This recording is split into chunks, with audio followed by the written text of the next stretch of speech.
subscribe, like, share, Denshack TV.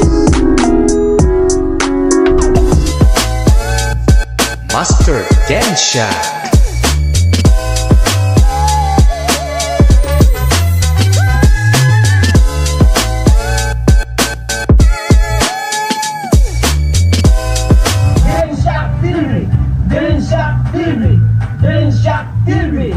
So yun po mga ka-business, makikisuyo po kami, pakisuportahan natin Denshack TV at suportahan natin, panoorin natin yung kanyang mga uploads. Maraming salamat po! Hello guys, it's me, Master Denshack. Welcome to my vlog, Denshack TV. For today's vlog po, ayusin natin ang ating backyard. Yung lumang bakod na nakatambak, tatanggalin po natin yan at itatapon natin. Shoutout kay Master Sammy. Thank you so much sa pagtulong sa pagtanggal ng bakod. After po nating maitapon yan, order din po tayo ng lupa, topsoil. Gagamitin po natin sa ating mga pananim para sa ating mini garden. Yung nakikita po ninyo sa ilalim ng mga lumang bakod, mga branches po yan na pinatuyo. Gagamitin po natin yan para sa bedding ng ating garden.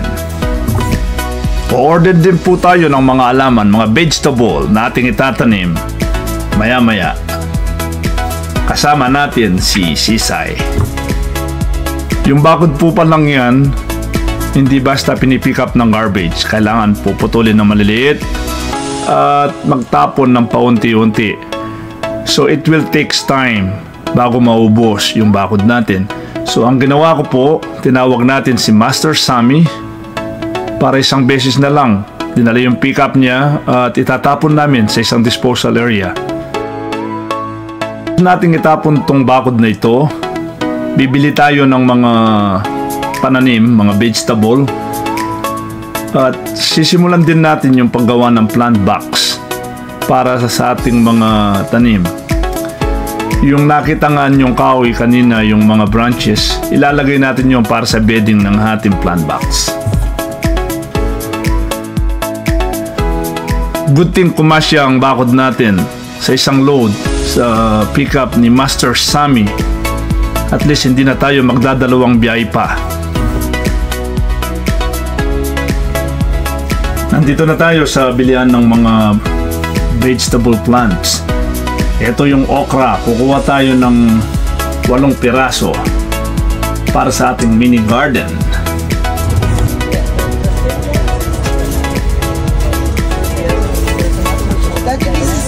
Like the big tomatoes.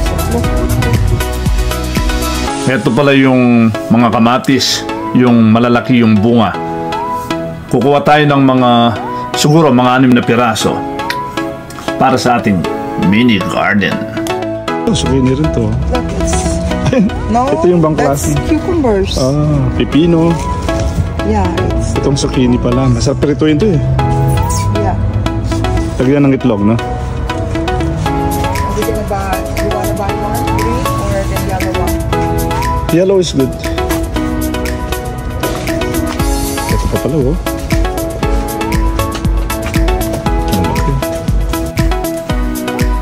Ito pa yung mga ibang gulay. Merong broccoli. Yan. Italian broccoli. Merong celery. Meron ding pechay. Nakita nyo yung mga ibang kamatis, malalaki na yung mga nandito. Ibang presyo niyan, medyo mahal na yan, malapit ng mamunga yan. Masarap yung mga tanim mo, nagsimula na maliliit pa lang sila sa'yo, hanggang sa lumaki, hanggang sa mamunga, na-appreciate mo, ang sarap sa pakiramdam. Yun ang maganda sa gardening. Na-enjoy mo kasi sa'yo sila nagsimula hanggang sa mamunga.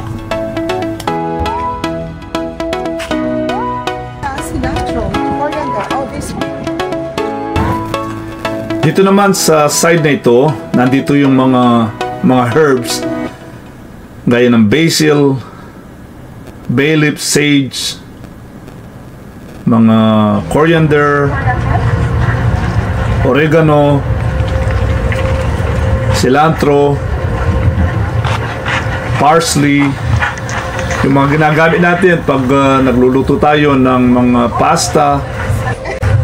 Nandito naman yung mga blueberries. Maganda ito sa inflammation, pumataas ang uric acid, pampababa ng ating uric acid. Yeah, raspberry. Blueberry. Blueberry. There's two kind of blueberry. This one's different. Huh?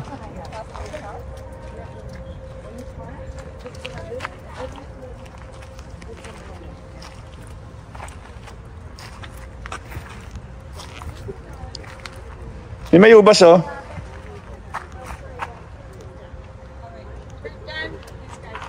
Grapes.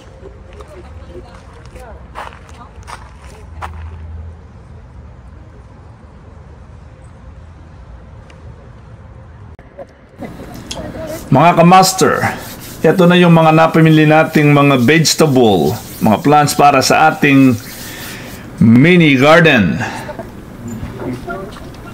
Order din tayo ng lupa. I-deliver nila yung lupa natin maya-maya. Ready na tayo para sa ating mini garden, mga ka-master. Ito na yung topsoil nating in order. Bali, dadam na lang ito dito sa harapan. Dito na lang tayo kumukuha ng mga portion na ating gagamitin para sa ating mini garden.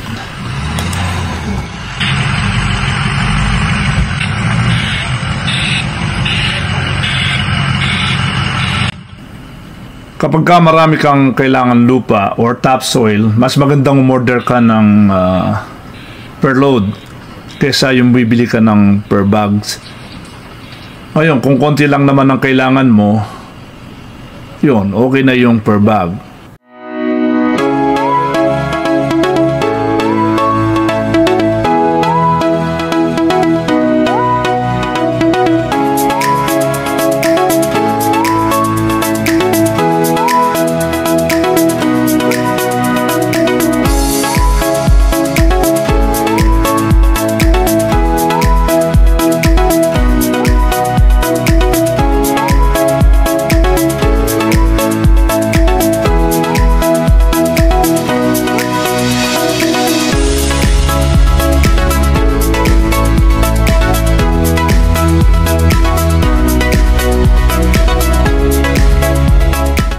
Hello mga ka-master, ito na pala yung ginawa nating plant box para sa ating mga tanim, para sa ating mga vegetable.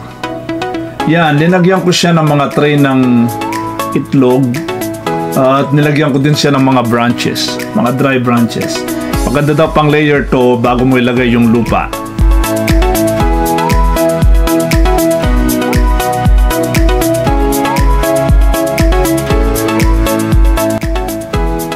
Yan, tuloy-tuloy lang paglagay ng mga branches ng maple leaf natin. Yung mga natuyo from last year.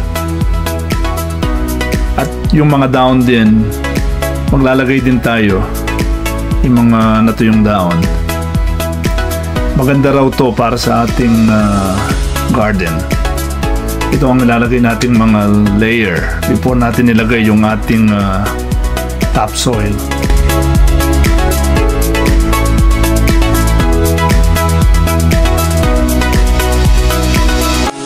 Ito naman yung mga natuyong leaves. Yan, ikakalat natin yan.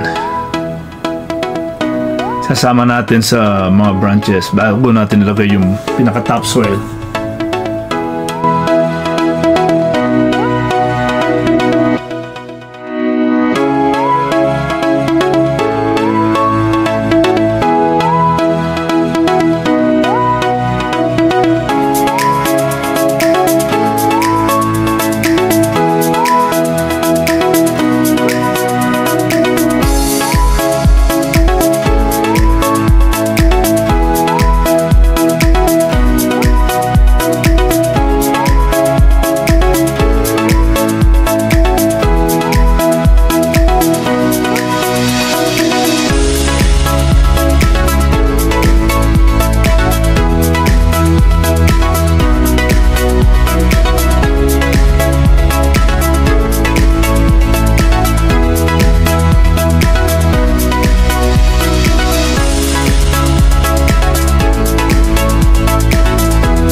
Pagkatapos nating mailagay yung ating mga branches, mga leaves at mga cardboard, susunod na natin itong ating topsoil. Yan. Lalagay lang natin ng topsoil hanggang mapuno before tayo maglagay ng ating mga pananim.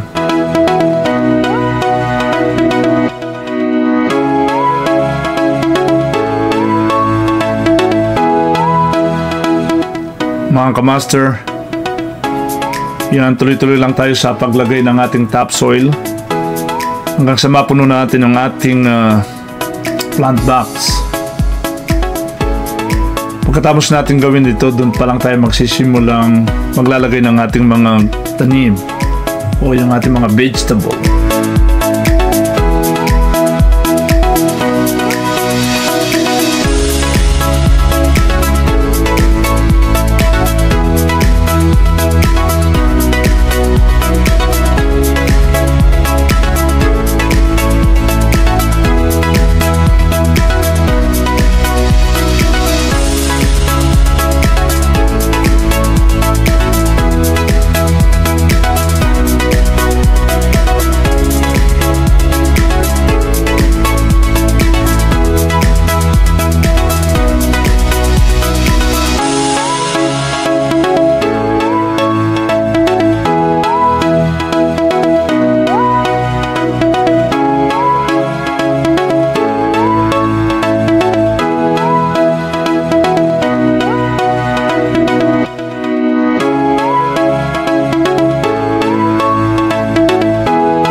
Mga kamaster, eto na po yung ating mga veggies. Nakatanim na po sila. Hindi na po naipakita kung paano po itinanim.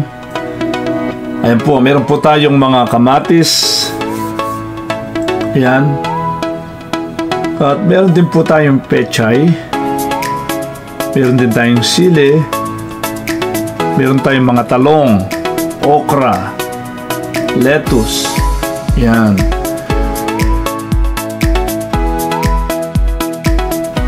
Ang sarap ng may mga veggies na meron kang libangan sa umaga. Ayan. Sa gawing taas po ng ating retaining wall, meron po tayong mga bag ng mga mulch na naka-ready. Yan po ilalagay natin dyan. Yung dating mulch po, yan yung kulay black, medyo bumabagsak po yan, bumababa sa ibaba. Kaya nagdala ng marami po tayong mga bato dyan, nakikita nyo sa taas, para ile-layer po natin yan. At yan ang mag-o-hold para sa mulch natin para hindi bumabagsak. Mamaya, papakita natin ang finished product niyan para makita nyo kung gaano kaganda pagka nailagay ng mulch na yan. Yan sa taas, meron din tayong mga solar lights na naka-ready. Sa gabi, nagpi-flame po yan. Ang gandang tignan. So, pag nakaayos na yung mulch, nakalatag na ng maayos, at the same time, yung mga lights natin umiilaw sa gabi, ang gandang tignan. Yan, nakalatag na yung ating mulch. So, kung titignan mo sa gabing itaas, puro black na yan. Nakakalat yung mulch.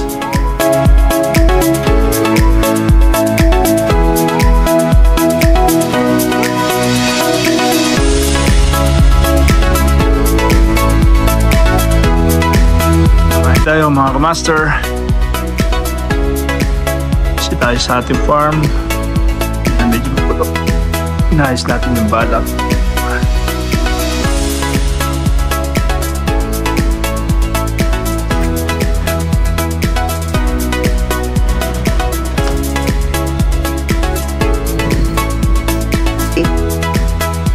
Master, oh boy! Pwede presi.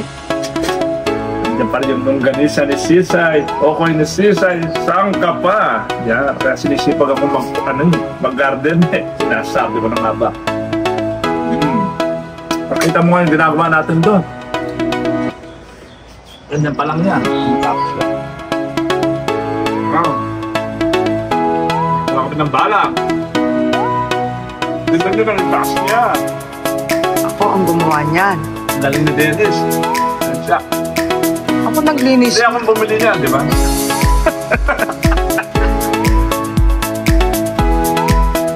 Makikita yun pag may ilaw yun. Kaya tayo. Ito pa tayong blueberry. Boxer by Sisay. Bagong gawa na yan, longganisa na yan.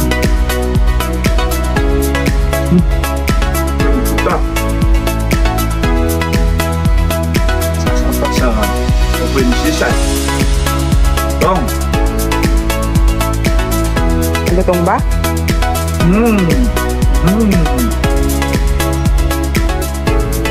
Mga ka-master, tapos na po tayong kumain. Balik tayo dito sa ating farm, mini farm. Ayan, ayun ang ating mga pananim, mga talong, mga sili, kamatis. Ayan. Ito yung pechay natin, ayan. Pechay. Masarap yan sa sardinas. Ayan ang sili natin, mga sili, okra. Yun. Mga talong. Sa likod, ayun yung ating ampalaya. Yan. Ayusin natin yung ating balag. Yan. Binili po natin ang ating balag sa Amazon. Yan. Ayusin po natin, i-stretch natin para matatag yung ating balag.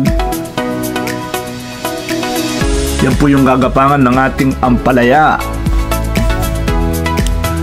Dito tayo sa kabilang side ng ating balag. Atakin natin dito para maging matatag yung ating balag. Yan, stretch natin dito sa kabilang side. Yan. Para stable siya. Hindi siya gagalaw-galaw. Tingnan yung mga palaya natin. Excited. Gumagapang na. Nalilit pa lang. Excited na. Yan. Oh, ating mga talong. Mga ka-master, magsha-shoutout po pala tayo. Magpapasalamat po tayo sa mga ilang sponsor. Master Darwin de la Cruz. Binigyan po tayo ng ampalaya. Sister Jane Kiano. Thank you so much sa mga balde, sa ating mga timba. Mga ka-master, nagsisimula na po tayong magpatubig ng ating mga gulay. Ayan po si Sisay, pinapatubigan na po ang ating mga pananim para gumanda po ang pakiramdam ng ating mga vegetable. Dito po sa bahagi ng mga pechay, napansin ko yung isa pong ito, bansot, hindi po lumaki. Bakit po kaya? Tignan nyo po ang mga kasama pagkalaki-laki. Nag-iisa lang po siyang hindi lumaki. Baka pwede po paki-comment down below sa comment section. Thank you so much po mga ka-master. Mga ka-master, patuloy lang po tayo sa pagpapatubig ng ating mga gulay. Ayan si Sisay. Ayan. Nasa likod po siya ng balag natin. Medyo kinakalaykay ng konti yung lupa para daw mas maganda ang pasok ng tubig sa mga ugat ng ating mga vegetable. Ayan. Mga ka-master, medyo naguguluhan po si Sisay.